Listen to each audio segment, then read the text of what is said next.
Hola, ¿cómo están? Bienvenidos a EMOL TV. Hoy vamos a hablar del trastorno bipolar, una enfermedad crónica que se presenta en la población con mayor frecuencia de lo que uno cree.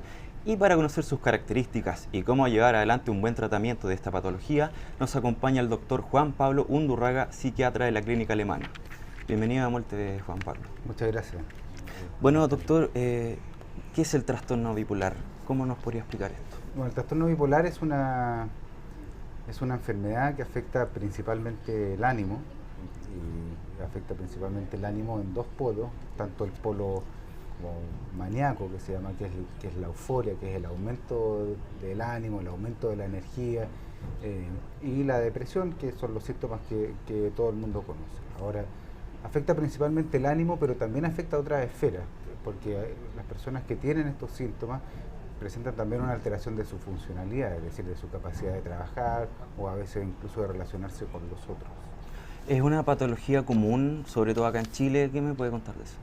Es una patología bastante frecuente, aproximadamente afecta al 2% de la población, e incluso un poco más dependiendo de la definición que se use, pero aproximadamente el 2% de la población, o sea que es bastante frecuente. Y debuta generalmente en personas alrededor de los 18 o 20 años. La mayoría de las personas debutan a esa edad, aunque puede haber un debut un poco más precoz o más tardío, según la persona, pero el grueso debuta a esa edad.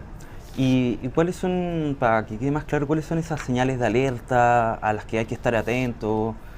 Bueno, mira, las señales de alerta son principalmente los síntomas que las personas presentan, que puede ser síntomas de los dos polos. Por ejemplo, en la manía, lo que se le dice manía, digamos, los síntomas más frecuentes son la euforia, la sensación de bienestar extremo, el aumento de la energía, la disminución de la necesidad de sueño, es decir, las personas empiezan a dormir 2, 3 horas en la noche y al día siguiente están como si nada. No es que al día siguiente estén muy afectados porque durmieron poco, o sea, tienen un aumento también de la velocidad del pensamiento, de la velocidad del hablar, y esos son como y a veces se meten en situaciones de riesgo también por esto mismo, porque sienten a veces que sobreestiman sus capacidades, y a veces en los casos más extremos esto puede llegar a tener, algunas personas pueden llegar a tener síntomas psicóticos, es decir, que pierden un poco el juicio de realidad. Ahora, en la mayoría de los casos esto no sucede, pero puede suceder. Y eso en las fases maníacas. Y en las fases depresivas son los síntomas más o menos que todos conocemos, es decir, la disminución del ánimo, la disminución de la energía, los sentimientos de desesperanza, de vacío, de sensación de que la vida no tiene sentido, los pensamientos de muerte y eso. Y en algunos casos más especiales se produce una mezcla de estos dos síntomas, de los síntomas del polo maníaco y del polo depresivo, que se llaman los episodios mixtos o con características mixtas. Es decir, personas que están con aumento de la energía o con disminución de la necesidad de sueño tienen síntomas depresivos también, y eso es una complicación de la enfermedad que produce un mayor riesgo. Pero este trastorno no necesariamente es más bien en etapas, o se da como que uno puede pasar de un estado de ánimo a otro en un mismo día. ¿Cómo funciona eso? O sea,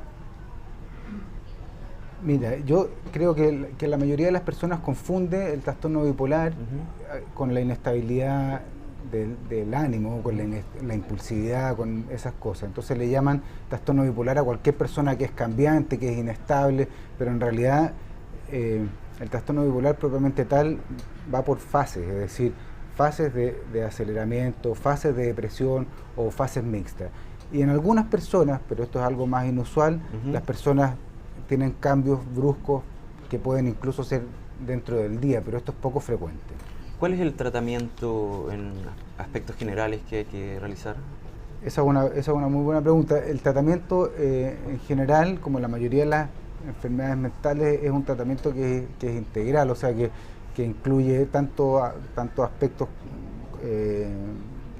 como de mejoría de los hábitos de salud, como por ejemplo hacer deporte, alimentarse bien, o reforzar las relaciones interpersonales, o sea, eso como son cosas más bien generales, con aspectos más psicoterapéuticos, es decir, y eso ya hay distintas técnicas, y hay distintas técnicas que tienen distintos tipos de acercamiento, y esto lo hace un profesional, un psicólogo, un psiquiatra que tenga formación en psicoterapia. También hay aspectos más psicoeducativos, es decir, de enseñarle al paciente y a los familiares acerca de la enfermedad, de cómo reconocer los síntomas precozmente, de cómo reconocer los síntomas en su enfermedad, porque cada persona también tiene como manifestaciones que son diferentes, y también el tratamiento que es farmacológico, que son estabilizadores del ánimo o distintos tipos de fármacos, dependiendo de la evolución del paciente, del tipo de paciente. Eso. ¿Qué puede pasar si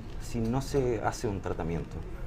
Bueno, el trastorno bipolar es una enfermedad que produce mucha alteración de la funcionalidad, o sea, una persona que está durmiendo mal, que está muy acelerada, que tiene una sobreestimación de sus capacidades, o por el contrario, que está pasando por un episodio depresivo, en general, bueno, son personas que por un lado tienen riesgo de suicidarse o de hacerse daño, digamos, y por otro lado, en algo menos grave, pero igualmente invalidante, tienen dificultad para sus actividades de la vida diaria, es decir, para ir al trabajo, para funcionar bien en el trabajo, o para relacionarse con sus seres queridos, con sus familiares o con sus amigos. Es decir, es una enfermedad que afecta muchas áreas del funcionamiento, y que cuando uno no tiene un tratamiento que es adecuado, las personas tienen una peor calidad de vida, o incluso pueden poner fin a su vida, y eso es lo más grave, y eso es lo que hay que prevenir. O sea, al final tratar la enfermedad significa para la persona, es una enfermedad que es tratable, y esto es muy importante de enfatizar. Es una enfermedad que tiene tratamiento, que las personas responden en forma adecuada y que mejoran su calidad de vida, y ese es el objetivo final. Pueden llevar una vida normal. Efectivamente, pueden llevar una vida normal. Hay muchas personas, hay muchas personas que llevan una vida totalmente normal y que llevan un tratamiento y que captan los episodios muy tempranamente, y entonces se tratan tempranamente y llevan una vida con muy pocos síntomas y hacen su vida totalmente normal, una vida familiar normal, una vida laboral normal. Es importante porque de repente el nombre puede asustar un poco a la gente, y es mejor dejar claro para educar a la población de que se puede vivir una vida normal. Por supuesto, o sea, hoy como muchas enfermedades mentales, yo creo que está asociado, la gente lo usa con mucha liviandad y con mucho... con un poco de prejuicio también. Con un poco de prejuicio, y eso hace que las personas con enfermedades mentales se estigmaticen, pero lo cierto es que son enfermedades frecuentes, son enfermedades que afectan a muchas personas que conocemos, y a nosotros mismos puede afectarnos también en algún momento de nuestras vidas, ya sea el trastorno bipolar o la depresión o la ansiedad, en general las enfermedades mentales, y las enfermedades mentales tienen tratamiento, y lo importante al final, cuando uno habla de las enfermedades mentales y cuando uno las conoce, cuando uno conoce a personas con algún tipo de enfermedad mental o de trastorno, uno desestigmatiza la enfermedad porque conoce a la persona, conoce su funcionamiento cuando está libre de enfermedad, y por lo tanto también esa disminución del estigma asociado a la enfermedad mental ayuda también a las personas a apoyarse y también a poder consultar a tiempo, es decir, consultar al psiquiatra, consultar al psicólogo, consultar al médico general también dependiendo. Doctor, ¿es hereditario este trastorno? Es una enfermedad que tiene un componente hereditario bien importante. Ahora, son herencias que son complejas, son herencias poligénicas y que dependen de muchas cosas, dependen de los genes obviamente, pero también dependen del ambiente. Pero en general se estima, para dar un número, se estima que si un padre tiene trastorno bipolar, el riesgo de que su hijo tenga es aproximadamente 10%. ¿Y en qué edad tendría que el padre ver si su hijo puede presentar esta patología? ¿Es lo recomendable? Yo creo que como mensaje, digamos, es una enfermedad heredable, hereditaria, pero lo más probable es que si yo tengo trastorno bipolar, mi hijo no tenga, porque un 10% es un porcentaje Desde el punto de vista médico, digamos, biológico, es un porcentaje importante. Desde el punto de vista práctico de la vida cotidiana, no. Lo más probable es que que mi hijo no lo tenga, si es que yo lo tengo. Ahora, obviamente, si yo tengo, si algún familiar mío tiene, hay que estar pendiente de los síntomas de alarma. ¿Cuáles son los síntomas de alarma? Y esto confunde mucho a la población también, porque los niños a veces debutan durante la niñez, más raro, pero generalmente durante la adolescencia. Ahora, ¿cuáles son los síntomas de alarma? ¿Cuáles son las cosas que me deberían hacer pensar, yo debería consultar, porque pienso que mi hijo podría tener, por ejemplo? Son las alteraciones del sueño, o sea, un niño que tiene muchas alteraciones del sueño, que duerme muy poco, que duerme muy mal, un niño que es muy irritable, un niño que pasa, o un joven, digamos, que pasa por periodos en los que está eufórico o que está muy triste, que tiene dificultad para levantarse de la cama. Estas son cosas que deberían hacer sospechar, especialmente en alguien que tiene antecedentes familiares, pero yo diría en toda la población. Y si uno tiene sospecha, consultar con un médico o consultar con un especialista en salud mental, pero un médico general, digamos, también está capacitado para hacer este diagnóstico y derivar en caso de que sea necesario. Usted me decía que en la adolescencia es la tendencia donde se presentan más estos casos. ¿Incide de repente el consumo de droga, de alcohol, o bueno, hablamos del estrés también, la salud mental, sí, que se puso ese tema en la contingencia, sí, los estudiantes? ¿Inciden estos factores a que el trastorno de repente se presente? Bueno, las personas, hay muchos factores de riesgo, o sea, sin duda que el estrés, la exposición a trauma, la exposición a violencia, la exposición a abuso durante la niñez, y eso aumentan el riesgo en general de patologías mentales, entre las que se incluye el trastorno bipolar y otros trastornos del ánimo como la depresión mayor, pero también otro tipo de enfermedades. O sea, las personas que han sido expuestas a estas situaciones durante su infancia tienen un mayor riesgo. Ahora, no necesariamente van a desarrollar un trastorno mental, pero sí pueden tener un mayor riesgo. Y en relación a las drogas y el alcohol, también hay una relación importante entre el consumo de cannabis, el consumo de marihuana y los trastornos afectivos y también los trastornos psicóticos. Es decir, el consumo de cannabis, y hay una relación que es dosis y respuesta, es decir, el consumo de cannabis es un factor de riesgo para tener enfermedades mentales, especialmente en jóvenes que empiezan el consumo. O sea, entre más precoz tú empiezas el consumo de marihuana, mayor riesgo tienes. Y entre más consumes, o sea, entre más dosis tienes, o entre marihuana más fuerte tú consumes, más riesgo tienes. Entonces, hay una curva que es dosis respuesta, es decir, a más dosis más riesgo, y entre más precoz más riesgo, y eso tiene sentido porque los adolescentes tienen un cerebro que está en desarrollo. Claro. Y cuando tú metes marihuana, por ejemplo, o alguna otra droga, tú alteras el desarrollo normal del cerebro. Perfecto. Hablando de un estudio que realizó la clínica alemana con la Universidad Católica para detectar casos casos previos, ¿me podrías contar un poco más en detalle de qué se trata este estudio? Bueno, ese es un estudio que estábamos haciendo en conjunto con la Universidad Católica, que está liderando el doctor Alberto Aedo, y es un estudio en realidad que no es de detección de casos, es un estudio que estamos haciendo junto con Barcelona, también con la Universidad de Barcelona.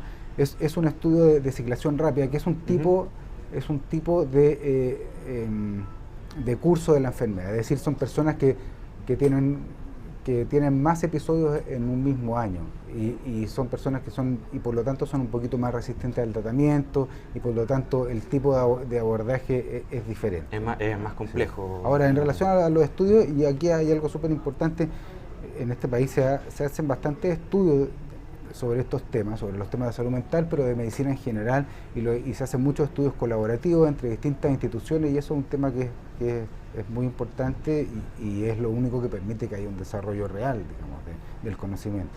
¿Y dónde ve, si uno tiene un conocido que tiene este trastorno, a qué información es la que uno tiene que acudir, digamos? Bueno,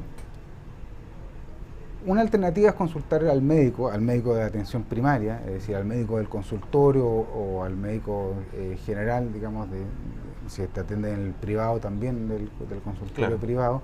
Y otra alternativa también es consultar con profesionales de la salud mental, es decir, con un psiquiatra, con un psicólogo. Cualquiera de estas personas podría orientar a una persona en relación, si es que sospecha que podría tener esta enfermedad o que podría tener alguna otra enfermedad, podría ayudarlo. Y si no la tiene, también se puede hacer como cosas preventivas, ¿no? Es decir, si yo tengo riesgo porque tengo familiares que tienen esto, yo puedo hacer cosas preventivas que no necesariamente son farmacológicas. Por ejemplo, puedo tener un estilo de vida más saludable, por ejemplo. ¿Eso ayuda a disminuir un poco? El deporte, las relaciones interpersonales sanas, y eso sí ayuda, y hay muchos estudios que lo muestran, y ayuda también, digamos, evitar el consumo de drogas. Por último, ¿tiene cobertura el trastorno bipolar en el auge, en el Sí, GES? el trastorno bipolar es una patología GES y por lo tanto sí tiene cobertura tanto en el mundo público, por supuesto, digamos, son enfermedades que son prioritarias, y en el mundo privado también tienen cobertura, es decir, la ISAPRE tiene convenios con centros GES, que se llaman, que son centros donde hay especialistas en el tema que atienden a las personas y que les dan tratamiento adecuado a las personas con trastorno bipolar. Y eso incluye también la hospitalización. Hay una guía GES que está disponible, si alguien la quiere ver, es algo más técnico, pero está disponible para todos los médicos también y para las personas que trabajan en el área, que está disponible en el sitio web del MinSal. ¿Las personas se pueden sentir seguras de que tienen este acceso entonces? Sí, esto está cubierto. Eso. Perfecto. Por último, quiero decir una cosa. Estamos terminando, parece. ¿Sí? No, dígame. Que hay una sociedad que se llama la Sociedad Chilena de Trastorno Bipolar, la que formo parte, y la que forma parte muchas personas de este país. El sitio web es www.sochitab.cl. En esta página web hay información tanto para pacientes como para familiares en relación a este tema.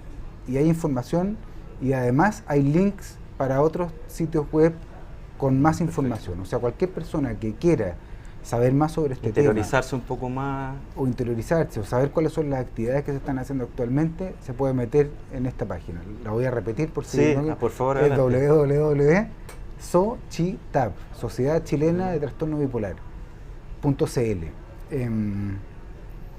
Perfecto. Eso, y lo último, hemos estado en la Sochitab también haciendo algunas actividades para familiares y para pacientes, porque la idea también es que hayan grupos de familiares y de pacientes que tomen iniciativas en relación a este tema, para que coordinen instancias educativas a la población y para que hagan de red de apoyo también. O sea, a partir de esta instancia buscan educar un poco también, ¿no? Justamente, o sea, uno de los objetivos de la Sochitab es educar a la comunidad médica, a la comunidad de salud mental, pero también a la comunidad, digamos, a las personas, general, digamos, claro. A los familiares, a las personas que tienen trastorno bipolar y también a las personas que están interesadas en el tema. Y así romper prejuicios también. Justamente. Doctor, muchísimas gracias por venir a hablarnos del trastorno bipolar. Gracias a ustedes por la invitación. Y a ustedes los dejamos invitados a seguir conectados a emol.com. Nos vemos.